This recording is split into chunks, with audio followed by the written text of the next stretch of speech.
Adoremos a Dios por medio de las imágenes que besamos. Esas eran más o menos las palabras en las cuales el Concilio de Trento nos explicaba cuáles eran las directrices por las cuales había que hacer una imagen. La imagen era un medio en el barroco, que después de todos los problemas que hubo con el mundo del protestantismo, con las querellas iconoclastas, con los enfrentamientos de aquellos que veían que las imágenes no podían ser el centro devocional, el Concilio de Trento, en las directrices de 1563, más o menos establece que deben ser el medio para llegar a Dios. Ese medio para llegar a Dios, por tanto, tiene que ser muy importante, tiene que tener unas directrices, tiene que tener una unción, tiene que tener unas características de calidad.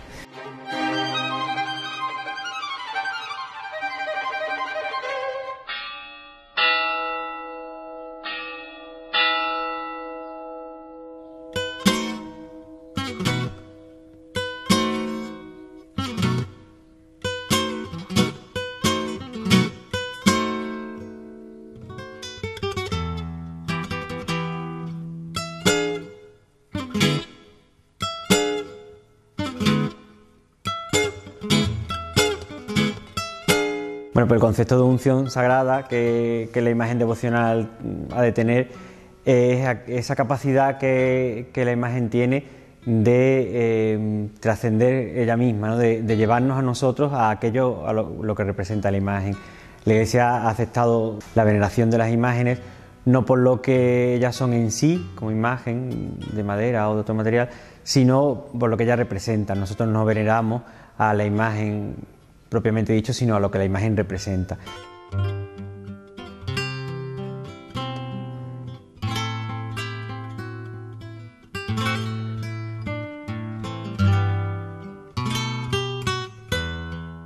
Ahí, en este caso, el sevillano vive un juego especial de esperanzas y desesperanzas que le hace que Sevilla, bueno, tenga dos sitios concretos, Macarena y Triana, donde la esperanza tiene un valor extraordinario, al que van personas que no son religiosas en el sentido tradicional de la palabra, pero que no solo que son devotos de esas imágenes, sino que quieren a esas imágenes y lo que supone ese sentido de la esperanza, que lo viven de una manera excepcional.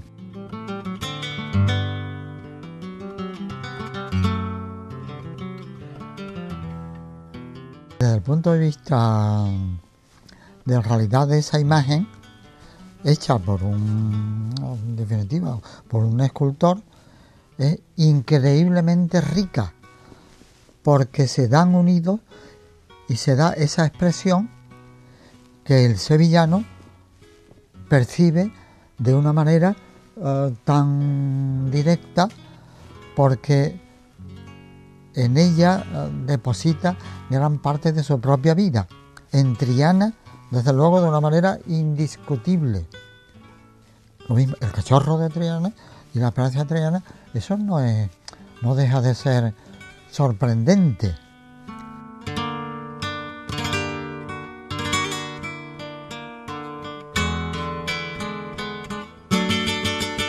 El Señor de Pasión no ha pasado por mis manos, pero bueno, sí le tengo un seguimiento anual por la hermandad, ¿no? Y digamos que lo trato muy de cerca, y bueno, para mí es una imagen excepcional y que me llega muy, muy al corazón, ¿no? Hay imágenes que sí tienen esa calidad artística excepcional y a la vez tienen una devoción enorme. Tenemos ejemplos clarísimos aquí en nuestra ciudad, como el Señor del Gran Poder, Señor de Pasión, la imagen de la Virgen de la Esperanza de Macarena y de la Esperanza Triana, la Amargura, muchas imágenes muy devocionales y a la vez con una calidad artística excepcional, pero también tenemos el otro lado de imágenes que no llegan a esa categoría artística tan excepcional, pero que sí tienen una devoción enorme, ¿no?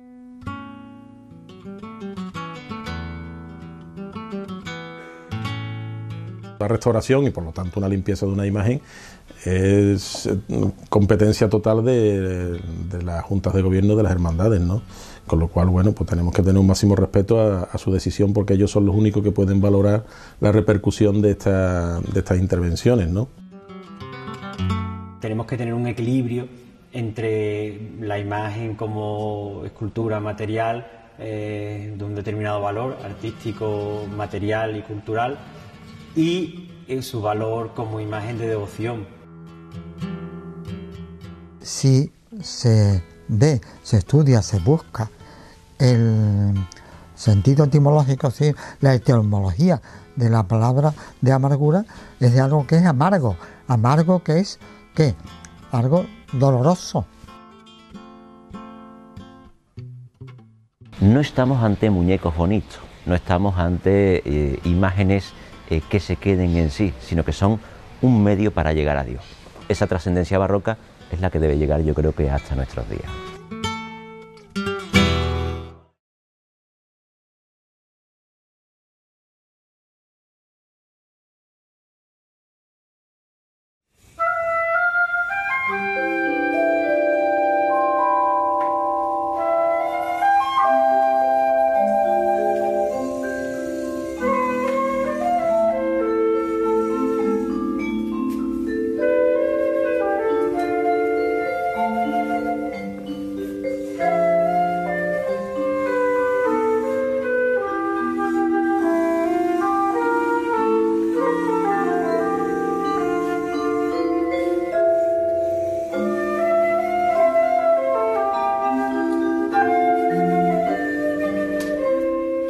Es a partir de los años 60-70, con la expansión a los polígonos, etcétera, la extensión superficial de la ciudad, cuando aparecen nuevos barrios que, bueno, en muchos casos están habitados por gente que ha sido expulsada de sus barrios tradicionales, expulsada de Triana, expulsada de San Bernardo, por las ruinas de las viviendas, de las casas y corrales de vecinos y por la especulación del suelo, claro está.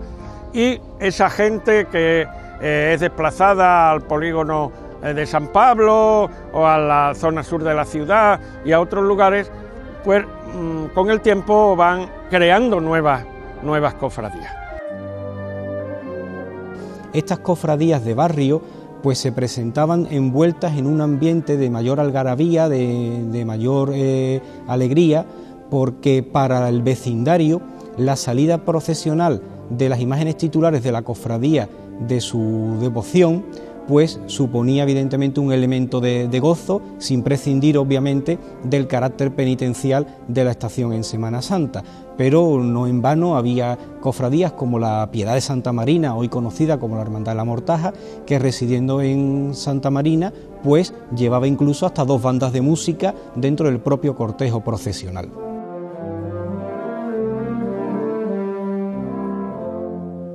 Esas características del barrio, de la gente del barrio, de la fiesta anual del barrio, como ocurre en el Cerro del Águila o en el polígono de San Pablo o en Torreblanca y en otros lugares, pues es un fenómeno evidentemente que está reflejando que en Sevilla la Semana Santa sigue siendo un hecho social total, diríamos los antropólogos y sociólogos, porque bueno, afecta a una gran cantidad de la gente y a todos los territorios. Claro, esto contrasta con algunas de las visiones de ciertos sevillanos que consideran que Sevilla no va más allá de la Puerta Carmona, del Arco de la Macarena y de la Puerta Triana.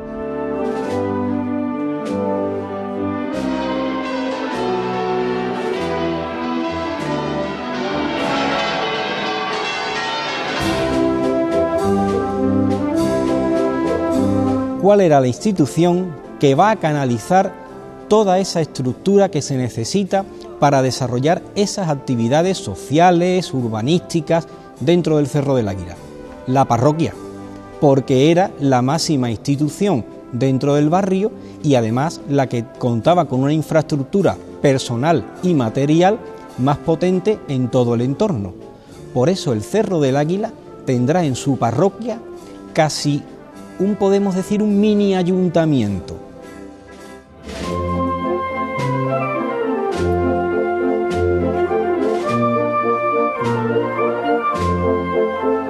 En una sociedad pues empobrecida después de 2 posguerras, ¿verdad?, de la Guerra Civil y de la Segunda Guerra Mundial, pues entendieran que era necesario dar un paso más y a esa labor que de por sí yo creo que hacían todas las hermandades, estructurarla en un órgano independiente de la mayordomía de la propia hermandad, con sus propios recursos, con su propia estructura, que fue la Bolsa de Caridad del Señor del Gran Poder.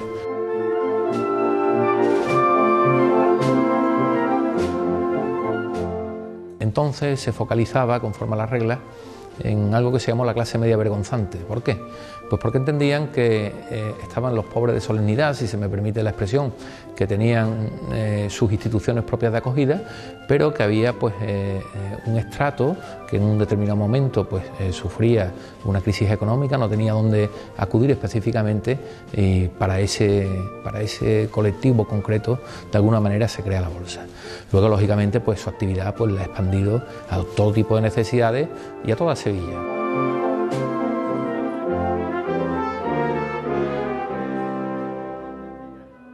Alenté la idea del hermano mayor del Gran Poder y también alenté a los sacerdotes de las barriadas que en su día tal vez el Señor del Gran Poder va a visitar, a que acogieran con entusiasmo esta idea. Yo creo que puede ser algo pastoralmente muy fructífero, fructuoso.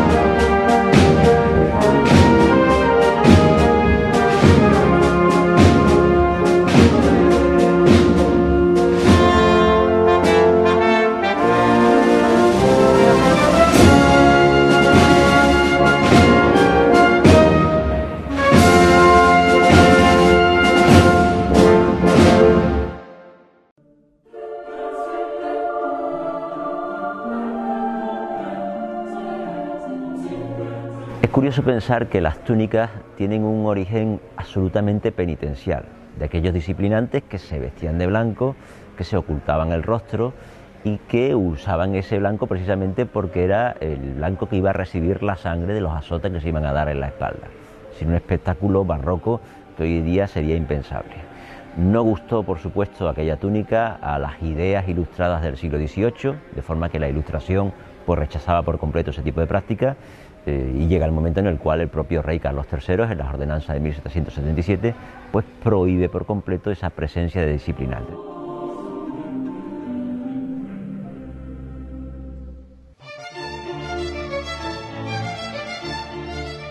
Muchas veces hay una especie de negación simbólica de la realidad social. ¿Qué quiero decir con esto? Que las cofradías de estratos sociales medios y altos, las que, si se quiere hablar en estos términos, sus miembros tienen un nivel económico y social más alto, tienen las túnicas más modestas, ¿verdad? Túnicas normalmente negras, con cordones o cinturones de esparto, más penitenciales o tristes, y son justamente las cofradías de barrios populares, de estratos socioeconómicos más bajos, los que incorporaron, digamos, túnicas más lujosas, capas con las que quien la viste se puede pavonear, bordados, terciopelos. Quiero decir que los de abajo en la sociedad ese día, digamos, parecen que son los de arriba, mientras que los que están arriba ese día aceptan parecer los de abajo.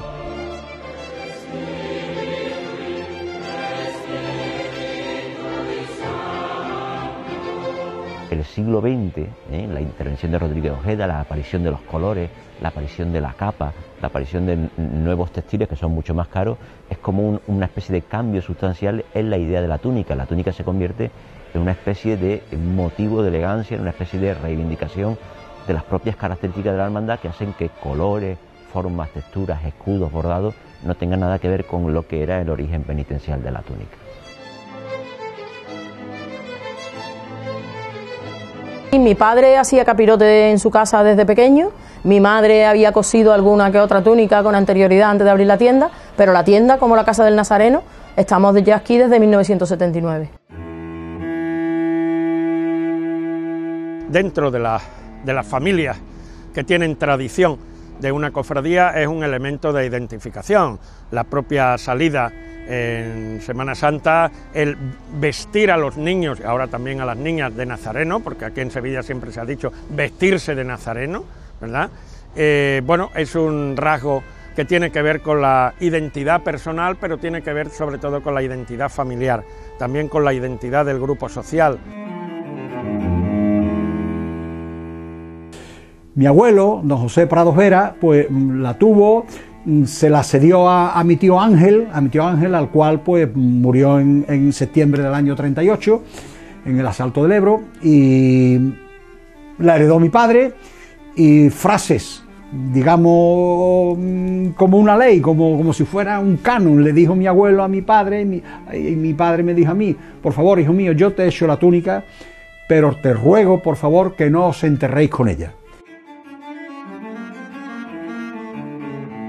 Del sentido de que va unido a los propios elementos o a los propios momentos vitales de cada persona, es decir, la túnica que se hizo uno cuando era pequeño, la túnica que se heredó del padre, la túnica que se heredó del abuelo, y que es un poco santo y seña por aquello de que está desgastada, pero que bueno, da una idea de que pertenecemos a la hermandad durante muchísimo tiempo.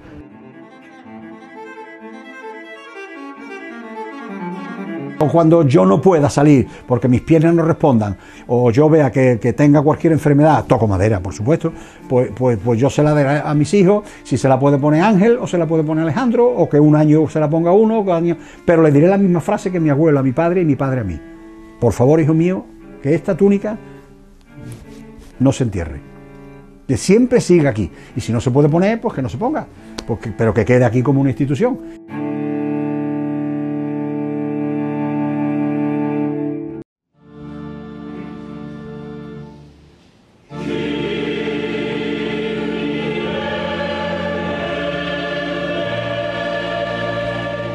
Es muy difícil tratar de establecer si realmente aquellas procesiones del siglo XIV, del siglo XV, del siglo XVI, lo podríamos equiparar con el concepto que nosotros entendemos como Semana Santa. Probablemente no, nos equivocamos en muchas ocasiones cuando queremos hacer un paralelismo y buscar en siglos muy lejanos el origen de determinadas hermandades. Hasta el año 1605 no tiene, digamos, un diseño general de ida a la catedral, de hacer estación a la catedral, sino que las diversas hermandades, cofradías ya de nazarenos, pues hacían estación, es decir, peregrinaban, visitaban básicamente cinco iglesias de la ciudad, salvo algunas de las cofradías, sobre todo, por ejemplo, la de los negros en situación periférica, fuera de las murallas, situación periférica en lo territorial que refleja la situación periférica en lo social, la exclusión social pues tiene que ver con la exclusión también del territorio de la ciudad como tal, están fuera, y en este caso de la cofradía de los negros, la cofradía de los negros hace sus actos penitenciales y demás pues fuera de la ciudad.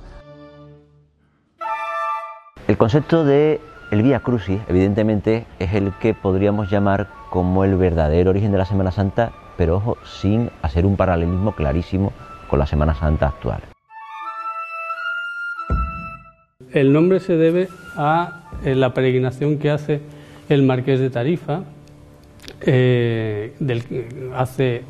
concretamente entre 1518 y 1519, a Jerusalén, que comprobó que la distancia entre su casa, lo que era el Palacio de los Adelantados Mayores de Andalucía, y la Cruz del Campo, que entonces estaba extramuros de la ciudad, hoy está dentro, pero entonces estaba fuera, era la misma que él había medido entre el Pretorio y el Calvario.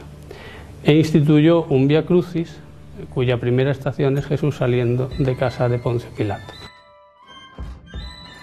Pues hombre, es un poco de tributo que el hermano mayor debe rendir a esta corporación, puesto que desde el siglo XIV el arzobispo es el hermano mayor de los negritos.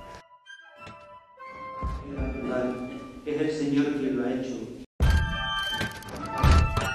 pero entra dentro de lo que se llamaban entonces esas estaciones que se podían hacer, en este caso de tipo penitencial, pero que según nos cuenta el abad Gordillo también se hacían a numerosos otros lugares, a iglesias, a capillas, a santos determinados.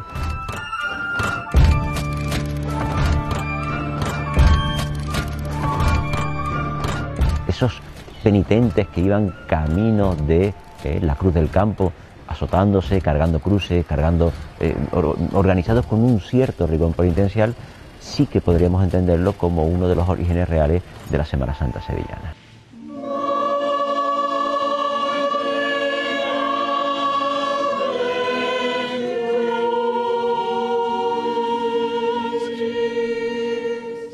Hasta un momento determinado, los protagonistas en las comitivas de Semana Santa son las personas que hacen penitencia, los flagelantes, y las imágenes tienen una importancia muy secundaria, un crucifijo al final cerrando el cortejo.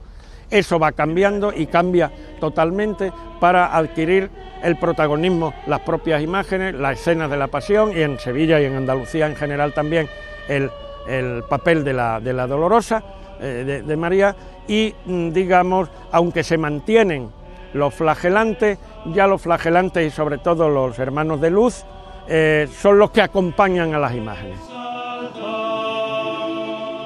Hermandades y cofradías intentaron manipularlas, pues los poderes de la República, intentó manipularlas el poder de la dictadura de Primo de Rivera, intentó manipularlas el franquismo de forma absolutamente descarada, pero siempre ha habido intentó manipularlas, pues por supuesto, los políticos de la transición, los ayuntamientos de la transición, los ayuntamientos actuales, los poderes arzobispales, eclesiásticos y civiles actuales, pero siempre queda ese grado de independencia que hará que las corporaciones sean entidades vivas. Aquel día que las hermandades definitivamente sean absorbidas por algunos de esos poderes, pues probablemente se habrá terminado la Semana Santa independiente en el sentido que la conocemos.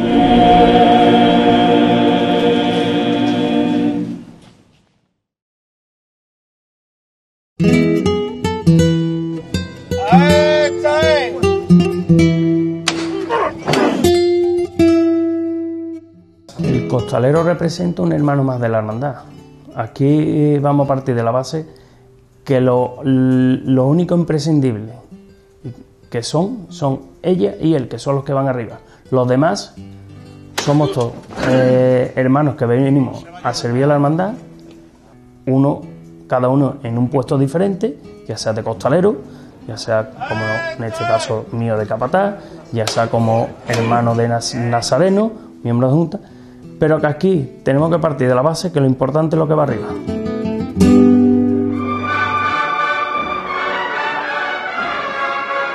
Contribuye el andar del Cristo, contribuye la banda que tiene detrás, contribuye las marchas que tiene, la cohesión que hay entre la cuadrilla y la banda, y entonces yo creo que es una puesta en escena que ahora mismo es fantástica, es lo que te puedo decir.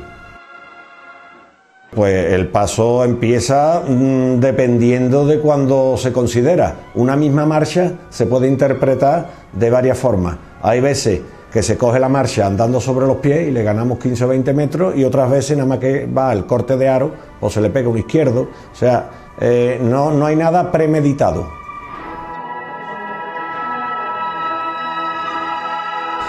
Las marchas clásicas no las hacen más clásicas la instrumentación que lleven ni toda la música que pueden llevar, ¿no? Lo hace clásico lo que se va a interpretar y cómo se va a interpretar, ¿no?